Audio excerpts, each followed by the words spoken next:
Everyone treats summer like it owes you happiness. Long days, pool parties, your best life on a loop. So what does it mean when you feel worse?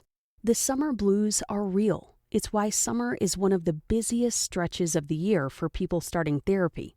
Therapy is not only for when you're in crisis. Grow therapy is for all the moments when you decide you want more. More support, more clarity, more tools. Mental health isn't a destination you reach. It's something you build, and Grow makes that easier. Grow connects you with thousands of high-quality licensed therapists across the U.S., offering both virtual and in-person sessions, nights and weekends. You can search by what matters, like insurance, specialty, identity, or availability, and get started in as little as 2 days. There are no subscriptions, no long-term commitments. You just pay per session. Grow helps you find therapy on your time. The therapist you want takes your insurance on Grow. Grow accepts over 125 insurance plans. Sessions average $21 with insurance, and some pay as little as $0 depending on their plan. Visit growtherapy.com/booknow today to get started. That's growtherapy.com/booknow. growtherapy.com/booknow. Availability and coverage vary by state and insurance plan. This Monday.com ad was created by a team of people and AI agents. Reese, our content agent, wrote the copy based on our best practices, like mentioning Monday.com 3 times. That was the second. Johnny, our coordination agent, built the timeline and kept everyone aligned. Olivia, our human creative director, stayed in the loop. Because agents are great, but they don't always know when a joke lands. She had one note: tell listeners it only takes minutes to build an agent. So, minutes. Create your own AI agent today on Monday.com. Cartoons from present in the past. Every week will be an animated bash. What a cartoon! What a cartoon!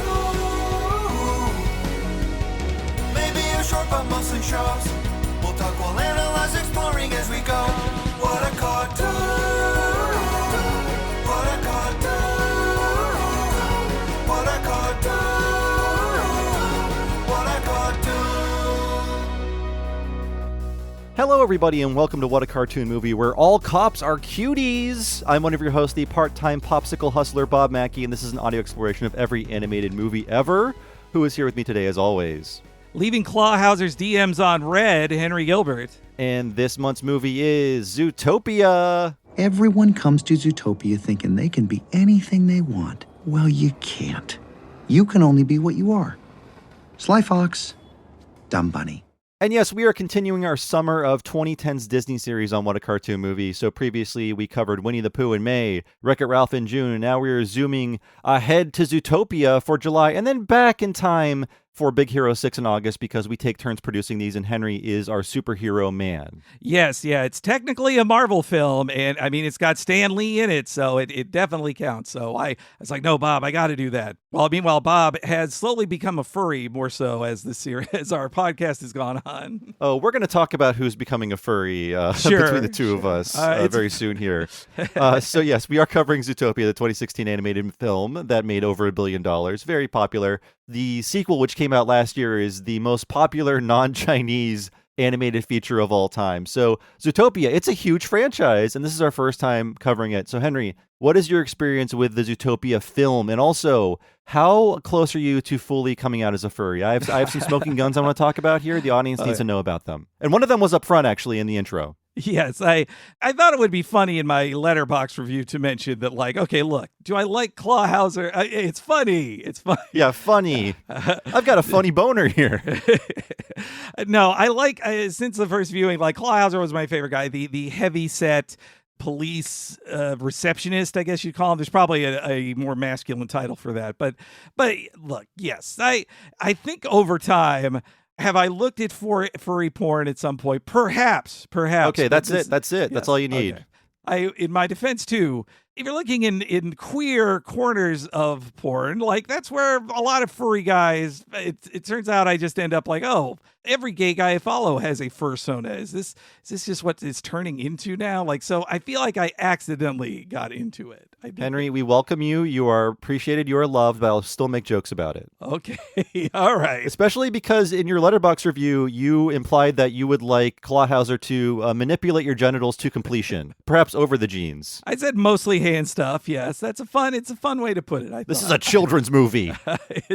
These are adult characters I'm talking about. Well, I mean, there's the nudist camp scene. These things don't have genitals or anuses. I don't know what you plan on doing, but you're going to be rubbing up against a smooth bump. That is true. Yes, we learned they don't have genitals. I also, well, a quick aside too. It was funny at the last. I'm not at like understanding fursuits. Well, look, I can understand it. I'm sure it's like I'm not like, why would somebody do this? I think I get it. But listen, I've been studying furries for a long time. I have 2 friends that are furries. I'm completely fine with the lifestyle. I appreciate it and their devotion. There's a spectrum. You don't need to jump into the fursuit. That's for like the advanced classes. You can just appreciate anthro characters or artwork. And in some cases, it doesn't even need to have a sexual element. You can just appreciate like, oh, I like animal people designs.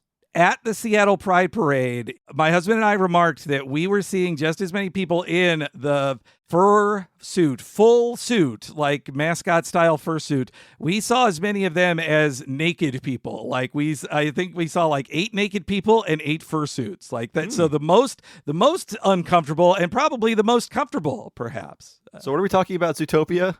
Yes, no, sorry. Yeah, I just, and my husband also pointed out to me, like, when you see people in those, it's the same kind of statement of driving a fancy car. That is a very rich person in those, or at least like a millionaire programmer in the Seattle area. A millionaire tech guy is in that. I wonder if they've got those air-conditioned suits. Oh, like Chewbacca's outfit on the set would wear, perhaps? Or like the Ninja Turtles after the first movie. Oh, yeah. That, but, well, hey, see, we're getting into the fursuit community here because we are talking about, like, the number one furriest, it certainly inspired a lot of furry porn, as I'm sure. Yeah, this movie launched 1,000 furry ships, and then 30 years before it was Rescue Rangers.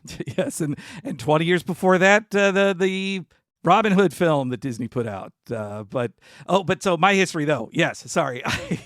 I believe I watched this not in theaters, but within 2 years while flying somewhere on a long flight, I gave it a watch. I think when it was on Netflix right before like Disney Plus launched, Disney put a bunch of stuff on Netflix to test the waters. And I watched it and yeah, it was, I can't imagine how this felt watching it like in the year of 2016, in the year that never ends of 2016. But I reflected on it as a very 2016 late Obama era film. Over time, as it's been like more obvious how horrible cops are, like it's more annoying on that level. But dang it, if it's not still a good, funny little movie about silly animals solving mysteries. Yeah, in terms of what it's saying and its themes and what it's playing with, it came out at the last possible time it could have. So I'm interested in seeing the sequel to find out how they deal with these themes now that there's been different conversations about them. As for me, unfortunately, 2016 is kind of a lost year for me. I don't know what I was doing, but somehow I was able to make 3,000 podcasts because I had a full-time job. I had Retronauts. I had Talking Simpsons. I was doing guest appearances on top of that. I was doing a regular freelance comedy writing job. I'm still alive, and I'm glad I'm not having that same work schedule, but I was seeing no movies. I don't know if I saw a single movie in a movie theater in 2016. It's likely that I did not. Wow. But yeah, I mean, that was just my life, like living podcast, breathing podcast, and only partaking in video games because that was my job. So I wanted to be as up on video games as possible. So I was not really going out to the theater. So yeah, missed Zootopia entirely, knew it had good buzz. And I guess ignorantly, I saw the poster and I was very underwhelmed because I thought, okay, what's the pitch here? Animals talk? We've seen this, and I don't understand why it's so popular. But yeah, that was my take on it. And I thought for the longest time it was based on a book series, but I was also thinking of Dinotopia, which is completely unrelated. So I plead pure ignorance on this. And then I eventually found out what it's about. I found out it has a nice message. And then I saw it for this podcast and I gave it 4 stars on Letterboxd. And I like it because here's the thing. I love cop media. I love procedurals. I love crime stories. I know the reality of the situation, but here's the thing. Superheroes, they're all cops. RoboCop's a cop. And if you feel bad for Alex Murphy, he's a cop. You should want him to suffer. If you're not rooting for Alex Boddicker, you're not an ally to the anti. Yes, he's the hero of that movie. But yes, I can get over that because I know, like, I love the procedural nature of this story and other stories like it. I love the mystery element, and I'm willing to understand, like, yes, this is fiction, and things would be very different. But we're living in an animal world, and things are obviously very different for many different reasons. So we'll talk about how this movie has aged poorly. I don't want that to bog down our discussion, but yes, since this movie has entered our world, a certain guy was elected president twice. Racism and prejudice, they're not as easy or over as we thought they were. And it turns out we're talking about cops again, or at least we were for a while. So, yeah, there's a lot of baggage this movie has. And again, it came out at the last possible time. And I will say, hand on my iPhone, I am not a furry. I'm swearing to God, I'm not a furry. I do like animal characters, though. And whenever something has animal characters, I'm immediately more interested because I love animals. And I don't eat them, by the way. And also, I just like how they're designed more than people. I feel like they're more fun to watch than a cast of people characters. So I shouldn't have scoffed at this, like, oh, talking animals. No, I like talking animals. There's not enough of them. Yeah, the talking animals just are cute. A talking animal cartoon is usually used as a dismissive, or sometimes used in the animation field to denote like a less serious cartoon. It's used as a negative, like, oh, you're just another funny animal cartoon. But this one, my favorite thing on rewatch, other than I also enjoy a police procedural. I've watched 800 episodes of Law and Order, but it also is they found every possible joke they could do with every animal. Like, they really, I felt like the gag writing system in it worked very well. They worked real hard in it too. Yes, and I mean, we'll get to it, but that's exactly why John Lasseter approved this movie. It's exactly what A Bug's Life and Finding Nemo and Cars is all about, where it's like, all right, it's the world of blank. What are all the jokes that come from that? Exactly. Like, it's not very far removed from the things that made Flintstones or Jetsons exist. Like, well, okay, it's the Flintstones. What's every joke you can have of, like, well, what if a caveman did a thing that a regular person does? Here it is. Well, what if a giraffe had to have a car? What would that look like? And then you can also dust off a 20 to 25-year-old Godfather parody that was like on Animaniacs. Yes, yeah, quite a rather hairy and old one, except you get to play with scale too. And also, yeah, Maurice LaMarche is doing the impression of Marlon Brando. So you're basically just watching a little critic segment at that point. from a co-director of The Critic, so that's true. Co-director of the movie, yeah. He has permission. So yes, that's our experience with Zootopia. Before we go on to the history of Zootopia, let's talk about our wonderful Patreon at patreon.com/TalkingSimpsons. Which brings you these many lovely programs like What a Cartoon Movie. So if you are on the free feed or the $5 feed, you'll hear a portion of the history. But if you want to hear the rest of the history in our entire movie discussion segment, head on over to patreon.com/TalkingSimpsons. Go there, sign up for $10 a month. When you do, you'll hear the rest of this podcast and then nearly 8 years worth of What a Cartoon Movie podcast. We've covered many Disney films, many Pixar films, everything from the Disney Renaissance, all the Toy Story movies. We've been covering a movie a month for, again, almost 8 years. So that's nearly 100 episodes of What a Cartoon Movie, and they're all between 3 to 6 hours long. So if you want to hear the rest of this and immediately access, 1,000 hours more, just go to patreon.com/TalkingSimpsons. And there is the $10 level that gets you the $5 stuff too. Henry, what does the $5 stuff include? That gives you early ad-free podcasts of the free ones that we normally put out of Talking Simpsons and regular What a Cartoon. And you also get a monthly episode of Talking Futurama and a monthly episode of Talk King of the Hill, where we go into Futurama and King of the Hill super in depth as well. We're past 100 episodes on Futurama, nearing 100 episodes of King of the Hill. We've also covered every episode of The Critic, Mission Hill, and many of our favorite episodes of Batman the Animated Series. If you sign up at the $10 level, you get all of that too, and the rest of this podcast. And if you're looking for an extra deal, if you sign up at the annual subscription level, you get a 10% discount for that annual fee. It's 10% less than if you went month to month. So consider that when you head to patreon.com/TalkingSimpsons. Again, if you want to support us, if you want ad-free stuff, and if you want to support creators who are against AI, everything's moving that direction. We are standing strong. Go to patreon.com/TalkingSimpsons. Let's talk about the history of Zootopia, everybody. So thankfully, this is a fairly recent movie. It's only 10 years old. It's been the longest 10 years of all of our lives, but that's still only a decade. There's a lot to find out there. and most of the articles written about Zootopia are still online, albeit via Internet Archive. Try finding anything posted in 2016 that's still online naturally. You won't, but thankfully the Internet Archive saves a lot of these things. So I got the Blu-ray out of the library. There are a few nice extras, but I will say disappointed there is no commentary. If your movie makes over $1 billion and is that culturally relevant, you should be forced by the government to make a commentary track. But unfortunately, we don't have that, and it's a real damn shame. And I know guys like Rich Moore and Jim Reardon, they love doing commentary tracks. I feel, well, for Disney, maybe it's that they feel like a kid's movie, if they just see their Blu-rays or even 4Ks as, oh, this is just for kids to put on. They're not going to care about any like a commentary. They see it as an adult feature and not worth bothering with. But every person who works on these movies would do 2 hours of commentary for them for free. Like it would be such an easy thing. But yeah, that is disappointing to hear no commentary. Yeah, it's crazy. There's no commentary for this or Frozen. There's not even any extras on the Frozen Blu-ray. Go back to our Frozen podcast. The only extra is a joke about how they didn't bother finding out how they made Frozen. It's an entire song about how did we make Frozen? And the last lyric is, we don't know. And then the extra is over, and you're left feeling kind of sad. Wreck-It Ralph had a good making of little featurette that was under 30 minutes that was not full of star-studded interviews, which I appreciated. They actually talked to all the people who made it, but that and some deleted scenes were kind of it on even the 4K release of Wreck-It Ralph. So yeah, no commentary there either. I expect when Simpsons people who do DVD commentaries do anything new, that they also do DVD commentaries there, and I'm always disappointed. Yes, it's a damn shame, but that's why we're here, to fill the gap, the information gap. So Wreck-It Ralph was not that far away compared to Zootopia, and we all lived through this era, so we don't really need to go too deep into where Disney was, but I want to give a reminder in 3 simple words, and that is complete cultural hegemony. That's where Disney is in 2016, because here's where they are. They're currently trying to recapture this era, and they never will. So Frozen is a hit. Star Wars is back. The MCU is cooking. Pixar is churning out hit after hit.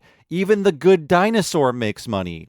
So Disney is on the upswing, and then they are until 2019, which is one of their best years on record, if not the best year, because 2019 brings us Endgame, The Rise of Skywalker, Frozen 2, Toy Story 4, The Lion King remake, the Aladdin remake, Disney Plus, and a bunch of other things I'm forgetting. Disney would kill you and your grandmother if they could have 2019 back, and they might. Don't push them.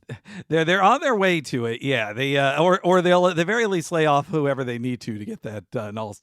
Yeah, 2016. Yeah, when you put it that way, they're just after the release in the Christmas season of 2015 of The Force Awakens, and then this comes out in March, and then I believe a month later is Captain America Civil War, which like begins the phase 3 that makes them like $8 billion. I think just those Marvel movies. When Zootopia hits theaters in March, The Force Awakens is still in theaters. It's that popular. Yeah, I probably walked by the things showing Zootopia as well when I went to go see Captain America Civil War, bouncing up and down, so excited that Spider-Man was going to be hanging out with all the other toys. And I was rarely more happy in a movie theater than seeing Spider-Man hang out with the Avengers. I can't lie. I cannot lie.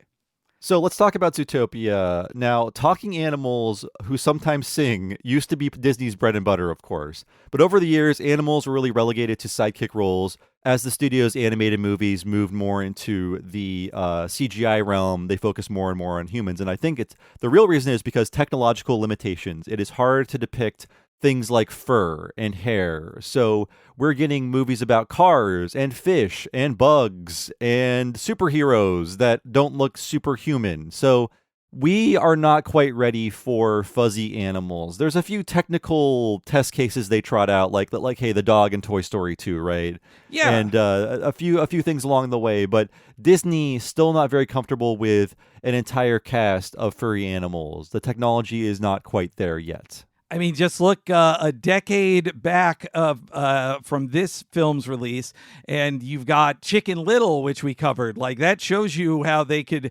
animate animals there, and there's very few furry characters in that. It's feathery characters or pig characters. Like, I'm actually stretching my brain to think of too many actual, like, furry guys in Chicken Little. I think like Foxy Loxy, the Amy Sedaris character, is the one furry character, but the fur is on a whole different level in that movie. But you could tell they are insecure. They're not confident about their ability to portray fur in CGI. And this is where Bolt director Byron Howard enters the picture. So he recognizes that these animal characters have taken a backseat in recent decades, and he wants to make a furry focus feature, something in the vein of Disney's 1973 film Robin Hood. So Lasseter's in charge, John Lasseter, of course. Howard pitches him 6 different animal-focused ideas, including an all-animal adaptation of The Three Musketeers and a story about a bounty hunter pug in space. But ultimately, Howard wanted to make a movie that was really up Lasseter's alley, and the intent for this project was to depict a world designed for animals and by animals. And the working idea for this project was, quote-unquote, animals in clothing. That was the idea behind it, because Robin Hood was really the last time they did this. There's things like The Great Mouse Detective and Oliver and Company where, yeah, animals are in clothing, but they're also in a human world. He wanted a world where it just happens to be populated by animals. They don't coexist with humans. They're not living amongst humans. It is just pure animal world.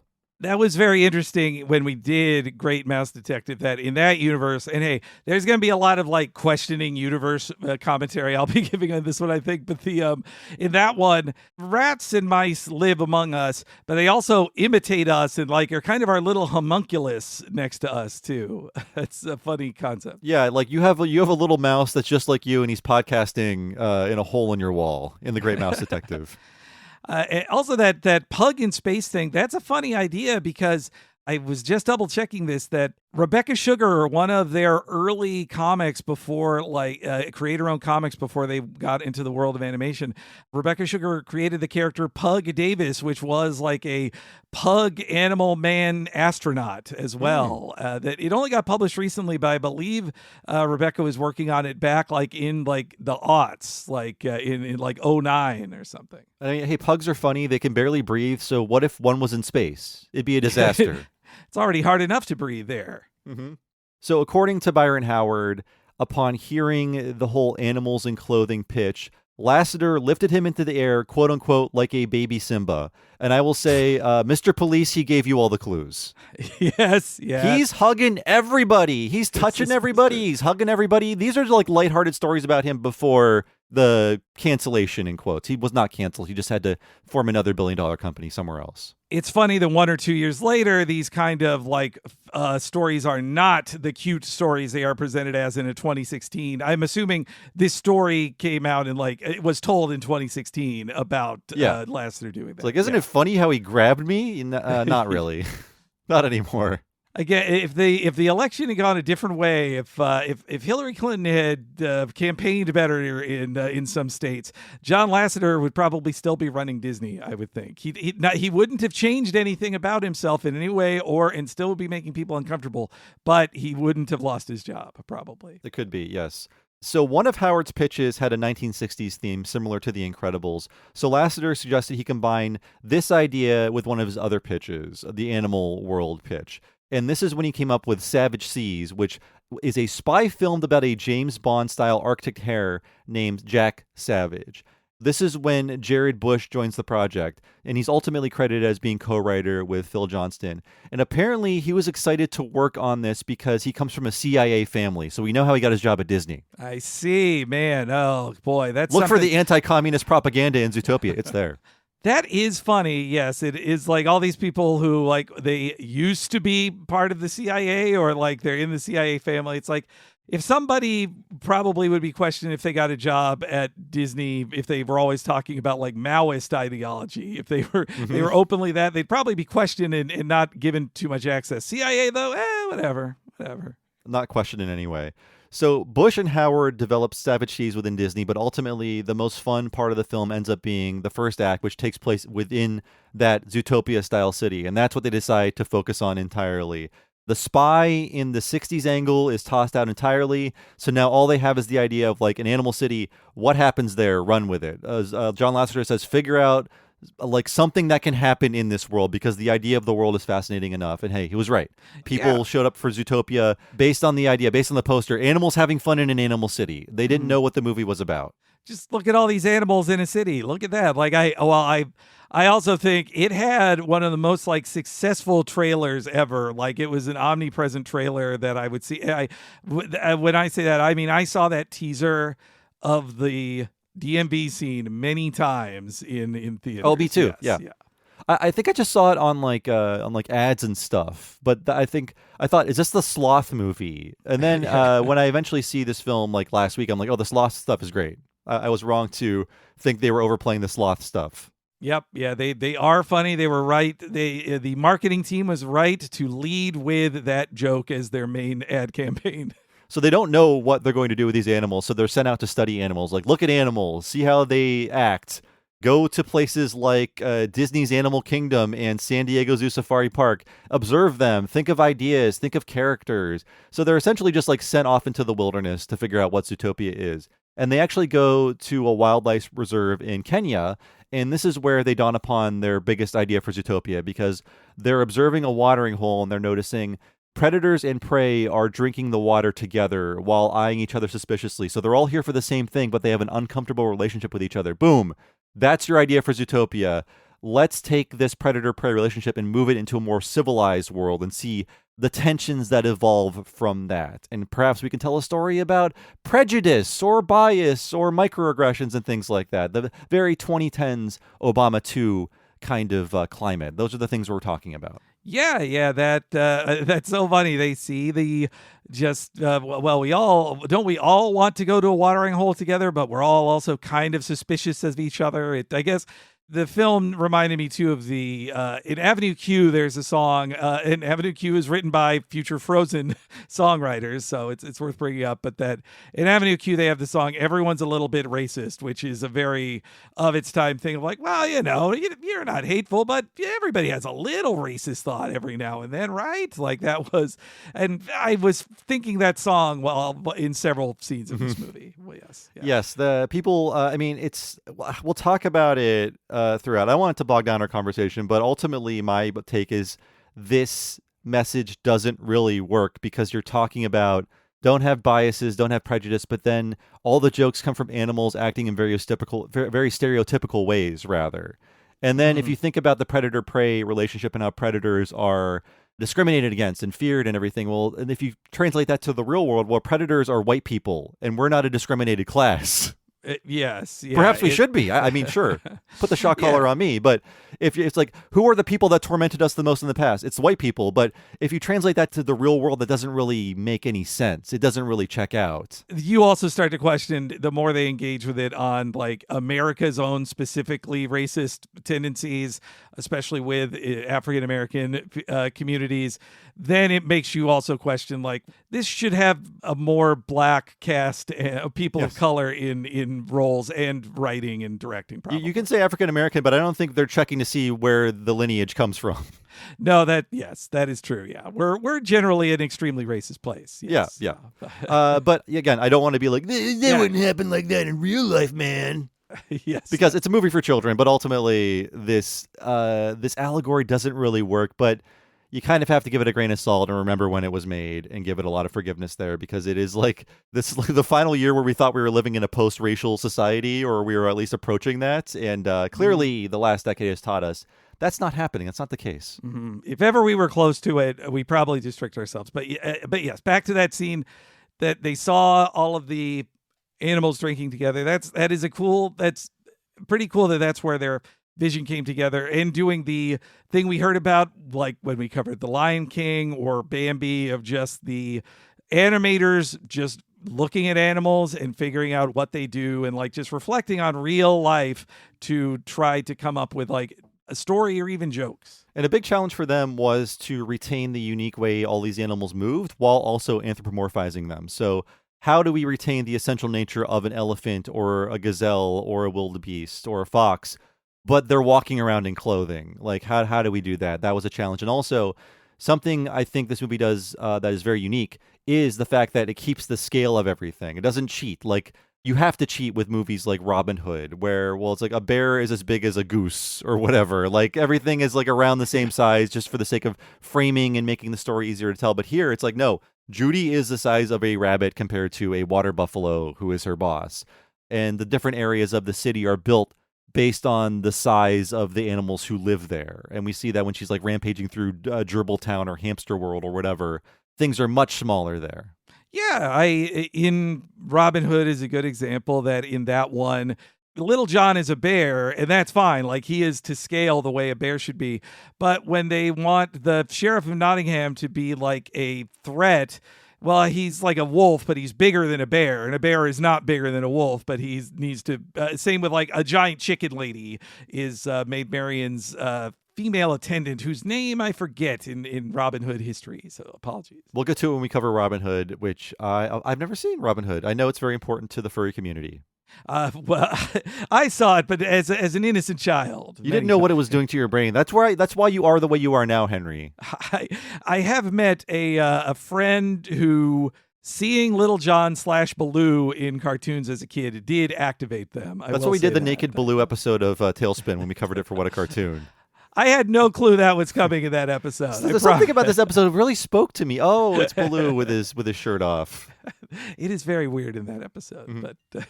So they have this idea based on the watering hole, and they look at real life statistics, and they see, okay, in general, prey outnumber predators 10-1, just based on the fact that they need to be eaten. That's how the world is designed. They are the food for the bigger creatures who reproduce less. And they thought, okay, what would happen in a world where the prey was in charge and the predators could not eat them? And that is where the general idea of Zootopia comes from. And ultimately, they settle on the idea of a buddy cop movie that would also be a police procedural that is about two characters solving a mystery. And this is not an original premise. There have been so many buddy cop movies. It's a very tired premise. But animated movies really never take on this premise. The only other one I can think of before this is Osmosis Jones. And I did a hard search on this. I feel like it was Osmosis Jones and then Zootopia and then Zootopia 2. They're not making buddy cop animated movies. And it's a great format for that kind of genre. Yeah, and honestly, if they're going to deal with a story that has a, lens towards prejudice in society and we live in a society type stuff, then a cop movie is a pretty good way to do it. So many for adult buddy cop films or dramas, or like most Dirty Harry films, they will put him with somebody who is like, a black man or a woman, and that will then you express the tensions in society through these two cops working together. And usually it will end with an idea of like, and then they overcame their differences because we're human beings who can learn and change. And you learn that you never touch a Foxman's radio. Right. But no, this is essentially 48 Hours, the 1982 film 48 Hours, except the fact that Judy Hopps is not constantly saying slurs. Right. Yes, it was funnier back then, apparently, to hear slurs. Yeah, out of Nick Nolte's mouth, of all people. So yeah, that's exactly what we're doing here. This is essentially 48 Hours, where it's like a cop has to team up with a criminal to solve a greater mystery, and they have to overcome their differences, blah, blah, blah. So yes, it has been done before. There were so many buddy cop movies at a certain point. The Critic did their own joke about how like there are all these mismatched partners, and like there's a kid, there's a dog, there's like a mannequin. I forget. There were so many of them in that sketch. There's a leprechaun who says, "I'll be your lucky charm," and then explodes. Yeah. Yeah. So it was a we're not getting them as much anymore, but yeah, it was a very viable movie type for about 20 years. So yes. This is when Wreck-It Ralph director Rich Moore enters the picture. So his involvement was announced in 2015, and the film was originally announced in 2013. He was brought on when the film was in serious need of retooling around 2014. Now, keep in mind, this film releases in 2016. They're making some late changes to the movie. And it's not just Rich Moore who jumps on board. Phil Johnston also jumps on board.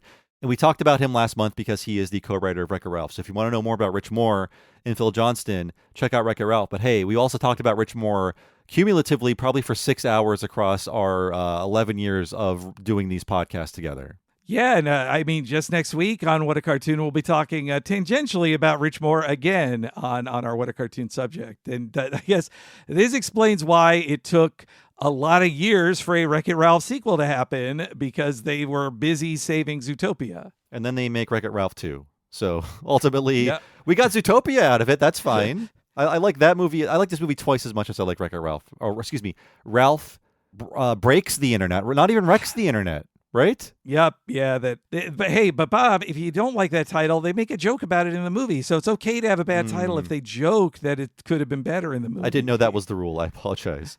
So let's talk about the retooling of Zootopia. They have their idea. It starts in a much different place, and then people are brought on to change it. Let's talk about that original idea that I kind of want to see this movie, by the way, but we're never going to see it. So this is a successful retooling. Disney is not shy about sharing the details when things go the right way and a movie makes $1 billion. A lot of these stories we don't know, but they're proud to share this one. So in November of 2014, fairly late in production, or at least too late to commit to huge fundamental changes, the team realized they need to flip their primary and secondary characters completely for the film to make sense, because originally the film began with Nick Wilde as our lead character. And the big issue is this is a story about overcoming prejudice, and ultimately it's not going to be as effective if you start from the POV of a character who is already too jaded and worn down by this world to believe that change can happen. So here's a quote from the director, Byron Howard, about the change. Quote, "The character that's going to help us tell that message is Judy, an innocent, who comes from a very supportive environment where she thinks everyone is beautiful, everyone gets along. Then let Nick, this character who knows the truth about the world, bop up against her and they start to educate each other. When we flipped that, it was a major flip, but it worked so much better." So, yes, this was a Nick Wilde-driven movie, and frankly, folks, I like that character a lot more.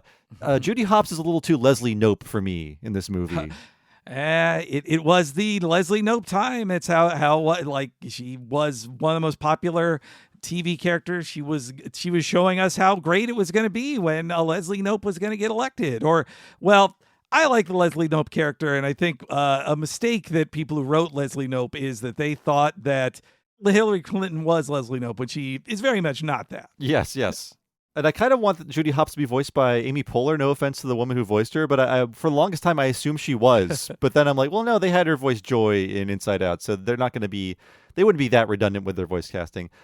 So one of the massive ideas that was dropped from this initial idea for Zootopia is the idea of the tame collar. So essentially, predators were forced to wear these shock collars that would electrocute them if they became agitated. And one of the tent poles of this version was a scene in which we see the birthday party of a little polar bear. He's 5 or 6 years old, and his coming of age ceremony is he gets his first tame collar.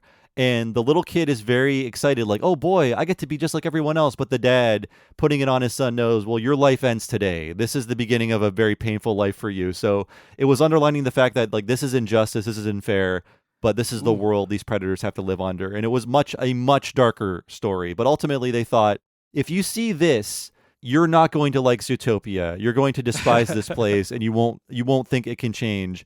My own take is this could have been a great PG-13 movie that could have said some even deeper things about racism and the actual like physical effects it can have on people. They're hurting the persecuted class. They're like literally electrocuting them in this case, instead of just kind of being rude to them, you know? Yeah, no, that's that sounds like an incredible scene that would really set the tone for a different movie than this, but it is not the tone that Disney wants to sell or will make $1 billion. But like, yeah, that is allegorically, that is so representative of like being a minority in America in many ways. But like, I think it reminds me of a story I read about how for an African-American child, one thing you learn growing up is like, don't play with fun water guns because you might just be shot because the cops will think you're holding a real gun and kill you. Like you're not allowed to have that fun. Like that's just one of the many, many, many weights you feel on top of you. And if you see that, you're like, boy, this society sucks. If you see that in Zootopia at the start, and you might think, wait, does my society suck? Is it pretty shitty in my world? Yeah. It's really, it goes a lot further, but I think it would have been more effective. I know this would have made for a darker movie, but I kind of want a darker animated movie. Let's go there. But ultimately, like, again, this story about bias and prejudice is kind of flawed, because ultimately the worst thing that happens to Nick is people make assumptions about you. And if you go to an ice cream store and you're trying to run an obvious scam, they might be a little rude to you there. Yes. Yeah. It definitely is this question of, honestly, it has a few moments in it that remind me of a much worse movie, Crash, the Oscar-winning best film. But there's in the character of expressed through Ludacris's character, his character assumes it's so nail on the head obvious, that bad movie, but his character intro scene is that he tips poorly because he felt he got bad service, because he says that the waitress assumed he was going to not leave a tip, so then he didn't. And it's a statement about fulfilling a stereotype because you're mad that people are going to assume it about you. And that is what Nick goes through in the story too. Yeah. It's approaching, it's approaching the topic, but it doesn't really want to jump into it. It's a little afraid. And then, again, I don't want to go too far into this. I don't want to be a bummer. This movie is meaning well. It was made at a different time. But also, they bring on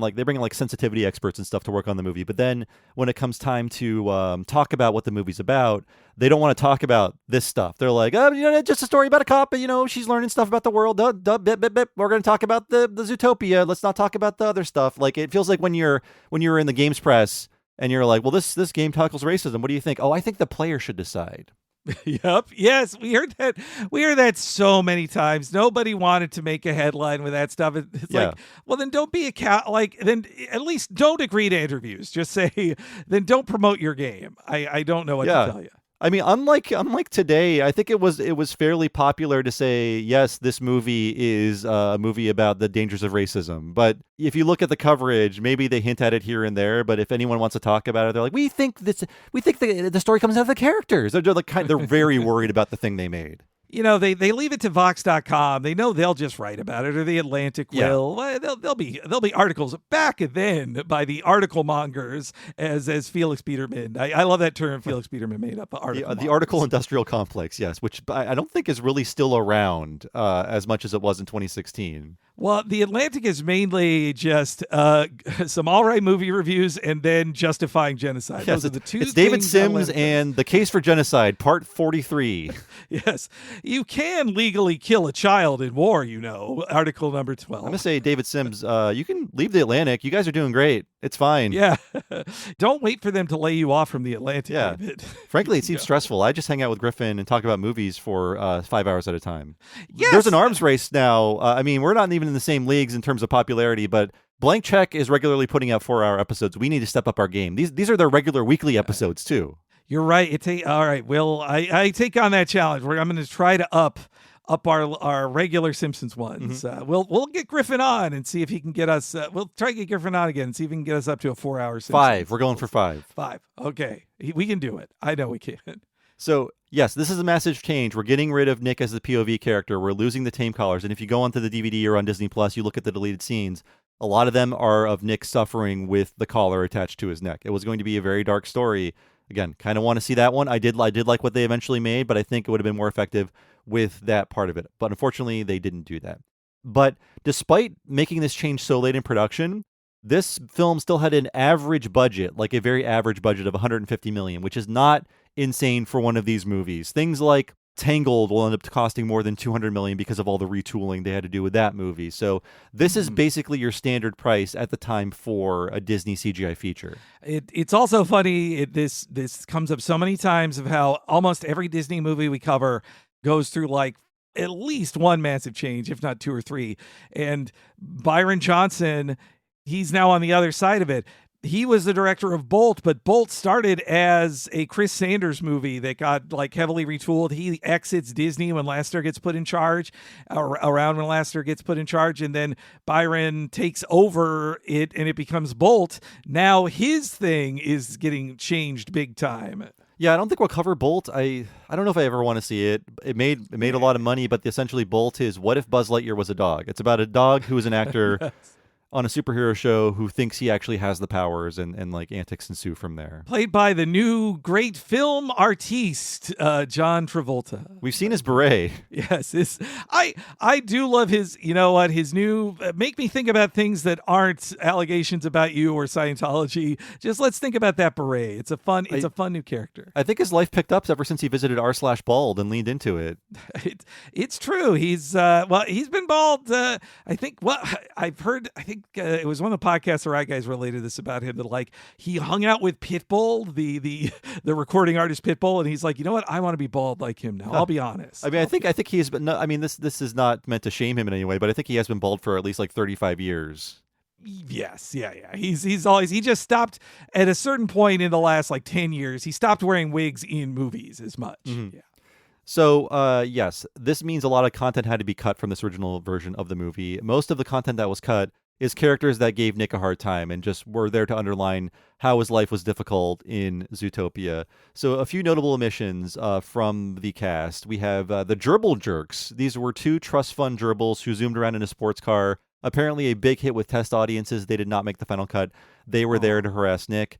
We have the Razorbacks. They're an elite police force, also known as the Sniffers, because of their powerful tracking abilities. There was a villainous sheep named Wooly, who was able to disguise himself as a wolf. So he was literally a sheep in wolf's clothing. That was the working device. He had a corset he could pull and then kind of transform himself into a wolf. Boy, that is funny. It's the reverse of the Ratigan character or other ones in movies we've seen. That's clever, though. I guess they did stick with the idea of not trusting sheep so much in this film, though. That's true, but sheep detectives prove that they will solve your murder if you are their farmer. You can trust them as long as it's not Jenny Slate. Yes. And then we also have Old Goat, who was an ancient meter maid that was meant to be a preview of what could be Judy Hopps' future if she did not climb up the cop ladder. And then Honey, she was a honey badger doomsday prepper who was afraid that sheep were going to take over the world. And that character eventually turns into the honey badger scientist who is working with, I believe, the mayor late in the movie. The J.K. Simmons lion mayor. Yeah, that character. That's funny. I like that. Doomsday Prepper would have been kind of fun to see in the movie and predictive of doomsday prepping was at a big height during the Obama era. A lot of people spent a lot of money on being prepared for when the first black president would destroy America, obviously. Yes. And they added a lot of the most popular scenes in the movie thanks to this new focus on Judy. So we have the DMV scene with the sloths. That's new for the Judy stuff when the focus is on Judy. We have the Naturalist Club, and we have Mr. Big, which allowed Maurice LaMarche to dust off his Godfather impression. And this is fine. This stuff, the Godfather stuff. But Henry and I grew up in the 90s. How many cartoons had their Godfather parodies? Like the God Pigeon. Yeah, yes. So many Godfather, at least the Good Feathers in Animaniacs got to combine it with the relatively recent Goodfellas movie or Goodfellas. But in this case, it is the 1972 film is being parodied in 2016 with, I guess it is slightly refreshed by having Jersey Shore style jokes in there too. It's what if the Godfather's daughter was Snooki? And that's the working joke here. Yeah. And I guess Snooki was not too far in the rear view. We remembered her and her big hair and her tracksuits and whatnot.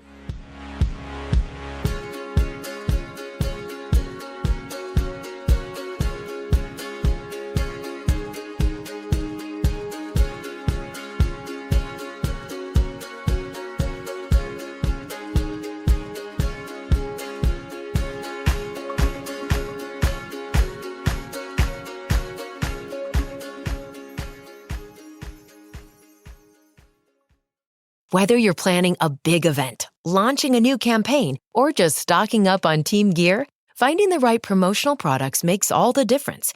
That's why so many brands turn to 4imprint. They offer thousands of options, from on-trend apparel and eco-friendly drinkware to tech, totes, and giveaways, so you'll find the right fit for any audience, purpose, or budget. You can customize it all. Your logo, your message, your look. And many items come with no setup charge to help you save. And if you're really watching the bottom line, you'll find standout choices at every price point, so you can make a real impact while staying on budget. Plus, you'll get expert help, fast turnaround times, and their 360-degree guarantee. So you can be 4imprint certain your order arrives on time and looks exactly right. Whatever your goal, 4imprint makes it easy to find your perfect promo match. Explore the possibilities today at 4imprint.com. 4imprint, for certain.